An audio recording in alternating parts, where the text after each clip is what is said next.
தந்தை ஆன்மீக அந்துப்பூச்சிகளைப் பற்றி. ஓம் சாந்தி. இன்று தந்தை ஒரு ஆன்மீக சுடர் தனது ஆன்மீக அந்துப்பூச்சிகளை பார்த்துக் கொண்டிருக்கின்றார். அவர் சொல்கின்றார், முதல் தரமான அந்துப்பூச்சிகளோ அனைத்து கவர்ச்சிகளிலிருந்தும் விடுபட்டவர்களாக தந்தையின், அதாவது ஒரு ஆன்மீக சுடரின் அன்பில் தொலைந்து விட்டார்கள். அவர்களோ எந்த விதமான அக்கறையும் படுவதில்லை. அவர்கள் தேகமோ, தேகத்தின் சம்பந்தங்களோ, உலகியல் சாதனங்களோ, பசி, தாகம், ஓய்வு, இரவு, பகல் அனைத்திற்கும் கவலைப்படாதவர்களாக இருக்கின்றார்கள். அவர்கள் தந்தைக்கு சமமாக வெளிச்சம் மற்றும் பலம், அதாவது லைட் மற்றும் மைட்டில் சமமாக இருக்கின்றார்கள்.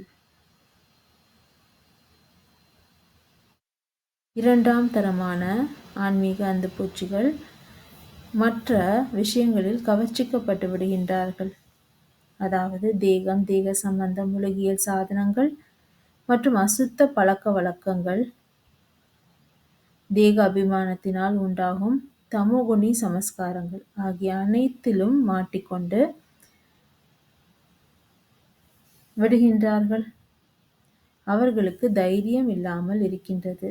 நெருக்கத்தில் வருவதற்கோ சமமாக ஆவதற்கோ. அதற்காக அவர்கள் சதா தனது நேரத்தை சுற்றி கொண்டிருப்பதிலேயே, அதாவது இந்த விதவிதமான விஷயங்களின் விழிப்புணர்வில் அல்லது அக்கறையில் சுற்றி கொண்டிருக்கின்றார்கள். தனது நேரத்தை வீணடிக்கின்றார்கள். ஆனால் முதல் தரமானவர்களோ தந்தைக்கு சமமாகவும், சக்திசாலியாகவும், பொக்கிஷங்கள் நிரம்பியவர்களாகவும், முழுவதுமாக உயிருடன் இறந்தவர்களாகவும் இருக்கின்றார்கள். ஆனால் இரண்டாம் தரமானவர்கள் சுற்றுபவர்களாக இருக்கின்றார்கள். மற்றும் மூன்றாம் தரமான அந்துப்பூச்சிகளோ அவர்கள் பிற அந்துப்பூச்சிகளை பார்க்கின்றார்கள். அவர்கள் நினைத்து கூட பார்க்கின்றார்கள், நாம் அவர்களைப் போல் இருக்க வேண்டும் என்று. ஆனால் சதா அவர்கள் சண்டையில், அதாவது போரில் மாட்டிக்கொண்டு விடுகின்றார்கள். அவர்கள் 2 போட்டுகளிலும், அதாவது 2 படகுகளிலும் அவர்களது கால்களை வைக்க ஆசைப்படுகின்றார்கள். அவர்கள் மாயையின் அல்பகால சுகத்தினால் வேண்டும் என்று கவர்ச்சிக்கப்பட்டு விடுகின்றார்கள். ஆகையால் அவர்கள் அல்பகால சுகம் மற்றும் அழியாத பிராப்திகள் இரண்டுமே வேண்டும் என்று சொல்கின்றார்கள்.